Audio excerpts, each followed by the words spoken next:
साथियों, जय जोहार, जय मूल निवासी।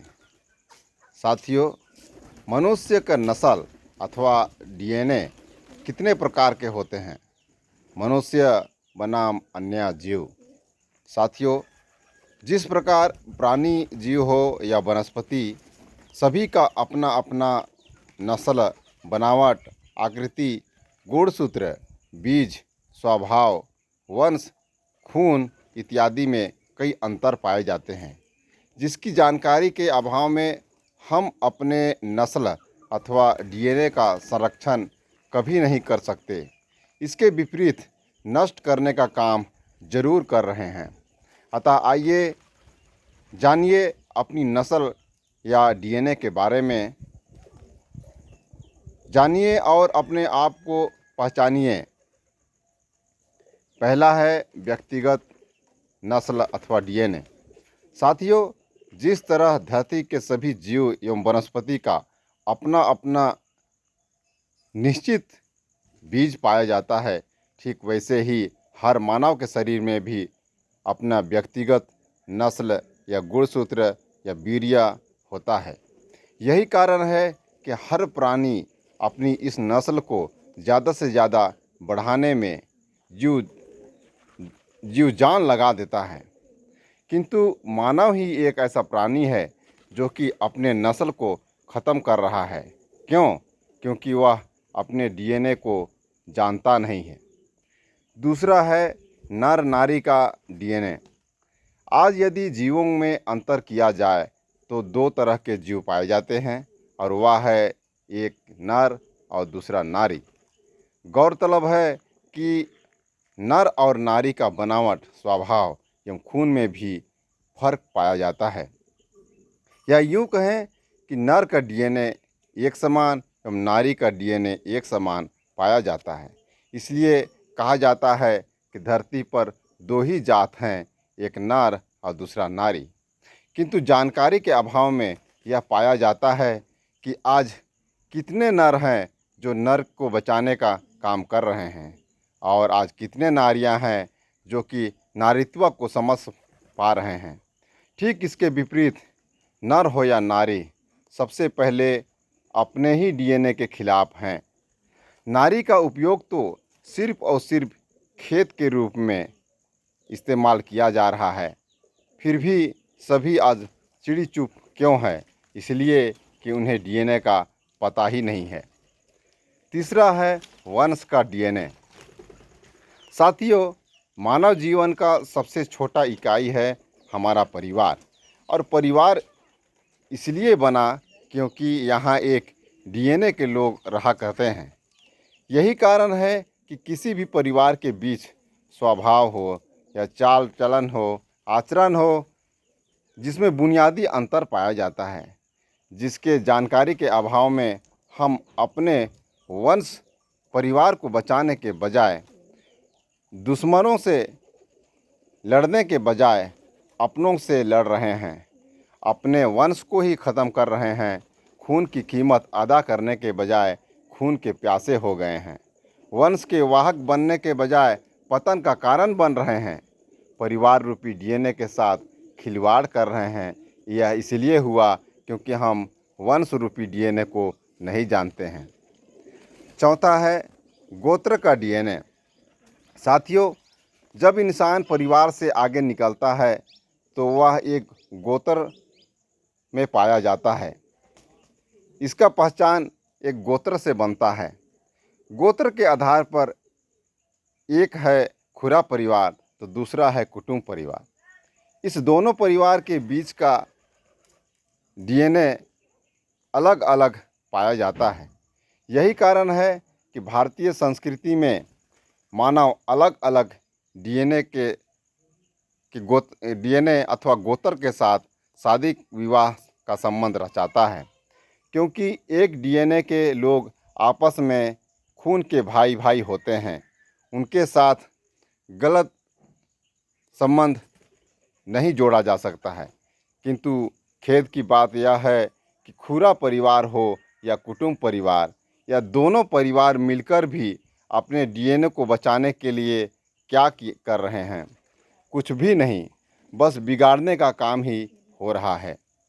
पांचवा है जाति का डीएनए। साथियों, जिस तरह वनस्पति हो या प्राणी जीव सभी के कई प्रजातियां पाए जाते हैं, ठीक वैसे ही मानव प्राणी भी कई जाति समुदाय के होते हैं। सभी जातियों का एक अलग ही पहचान होता है, क्योंकि सभी जातियों के बीच का डीएनए के बीच कुछ मूलभूत अंतर जरूर पाया जाता है। और जिस तरह आइडिया टू आइडिया या बीएसएनएल टू बीएसएनएल होता है, ठीक वैसे ही जाति टू जाति भी होता है और एक समुदाय के रूप में वे आपस में जुड़े रहते हैं।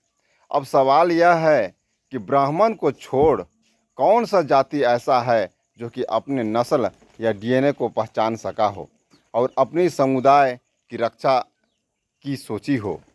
आज तो ऐसा हो गया है कि लोहा को लोहे काटे तो जाति को जाति ही काटे, और नस्ल में मिलावट से नए प्रजाति का प्रादुर्भाव हो गया है जो कि किसी का भी नहीं है, या डीएनए के विरुद्ध ही काम किया जा रहा है, या इसलिए हुआ क्योंकि आज जाति के डीएनए को लोग नहीं जानते हैं। साथियों, छठवां है वर्ग का डीएनए। साथियों, कैटेगरी को ध्यान में रखकर भारतीय संविधान में मानव को 4 कैटेगरी अथवा वर्ग में बांटा गया है, और वह है एसटी, एससी, ओबीसी और जनरल। यहाँ सभी वर्गों का अध्ययन यदि किया जाए तो पता चलेगा कि सभी वर्गों के बीच कुछ खास डीएनए का अंतर मिलता है। यही है डीएनए का देन। और दूसरी तरफ देखा जाए तो एसटी एक समान, एससी एक समान, ओबीसी और ओबीसी एक समान, और जनरल लगभग एक समान पाए जाते हैं। अब सवाल यह है कि एसटी, एससी, ओबीसी के लिए अपने वर्ग को बचाने के लिए क्या किया। हाँ, जनरल अपने आप को पहचानता जरूर है और अपनी वर्ग की सुरक्षा में लगा हुआ है, किंतु बाकी सब अपने अपने वर्ग को बिगाड़ने और दुश्मनों को साथ सहयोग करने का मानो बीड़ा उठा लिया है।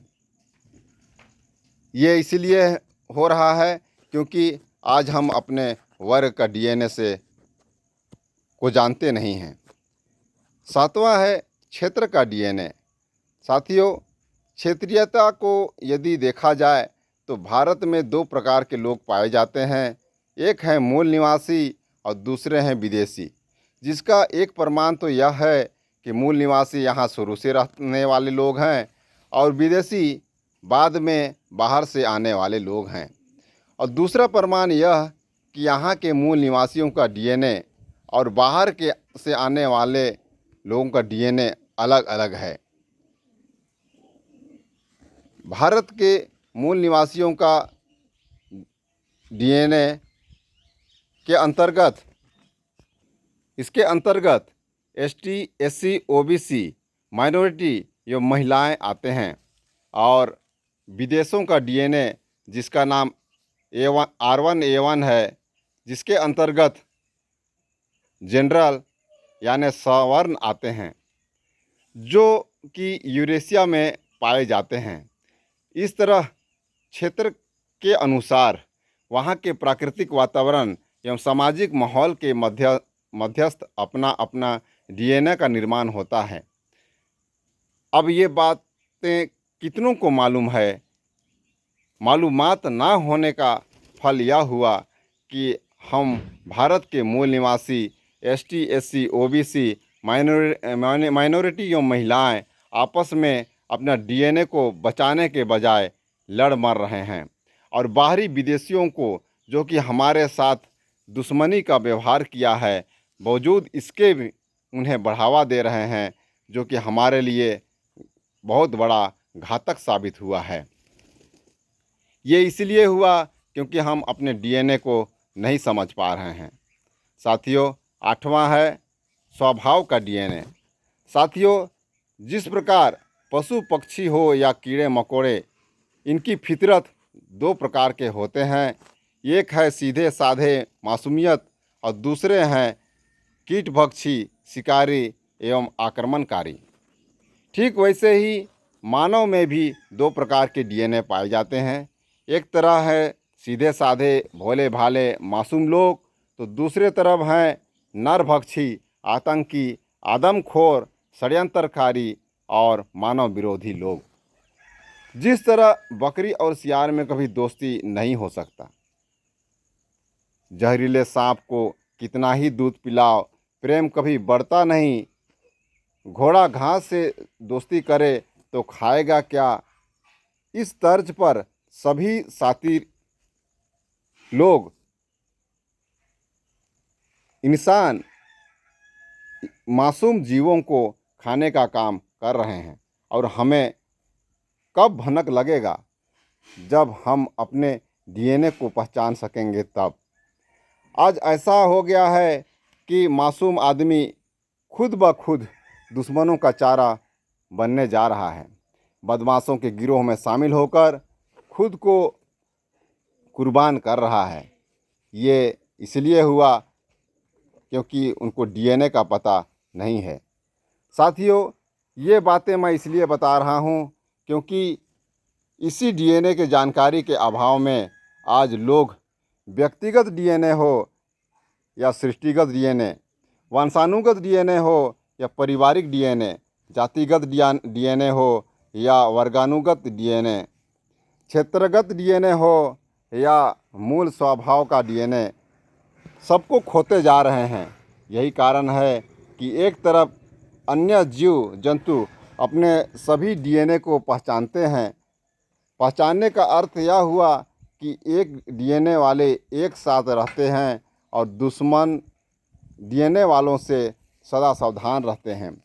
तो दूसरी तरफ इंसान ना खुद को पहचान रहा है और ना वंश को, ना परिवार को और ना जाति को, ना वर्ग को और ना क्षेत्रवाद को, और ना ही अपनी प्रकृति को, जिसका नतीजा यह हुआ कि मानव समुदाय जानवरों, पशु पक्षियों एवं कीड़े मकोड़ों से भी बदतर जिंदगी जी रहा है।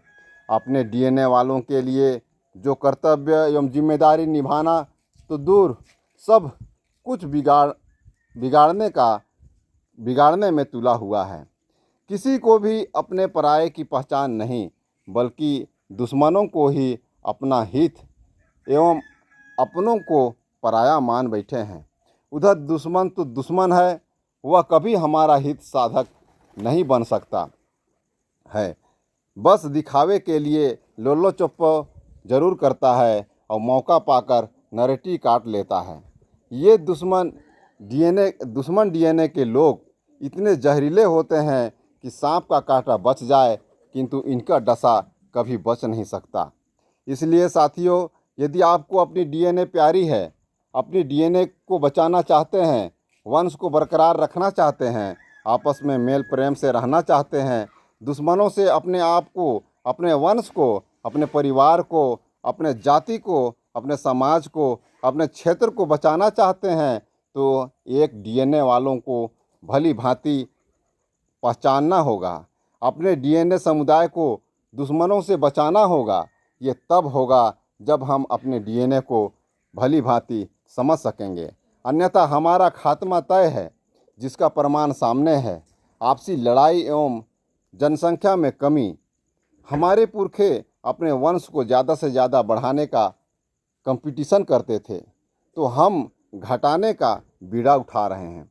हमारे समुदाय को ताकतवर बनाते थे, तो हम कमज़ोर करने में लगे हुए हैं। अपने समाज को साथ सहयोग करते रहे, फिर भी आज हम गैर डीएनए वालों का साथ सहयोग निभा रहे हैं। इसलिए यदि आप बचाव का रास्ता प्रशस्त करना चाहते हैं, तो इस वीडियो को ज़्यादा से ज़्यादा लोगों तक फॉरवर्ड कीजिए। हो सके तो मेरे चैनल को सब्सक्राइब कर दीजिए, क्योंकि मैं भी समाज का सेवक हूँ और आगे भी सेवा में लगा रहूँगा। जानकारी इकट्ठा कर वीडियो अपलोड करता रहूँगा। कम से कम जो देखे उसका तो भला हो जाए, और जो ना देखे उसका तो कुदरत ही मालिक है। उसे कुछ भी मालूम नहीं होगा और पता तक नहीं चलेगा कि हमारा भविष्य, हमारा वंश का भविष्य, हमारे परिवार का भविष्य, हमारे जात का भविष्य, हमारे राष्ट्र का भविष्य, हमारे मासूमियत का भविष्य क्या होगा। यदि इसी अंधेर नगरी में जीना है तो क्या कहना, और यदि आप बाहर निकलना चाहते हैं उसके लिए यही सटीक मेडिसिन है। बस जानने समझने और आंखें खोलने की ज़रूरत है। धन्यवाद।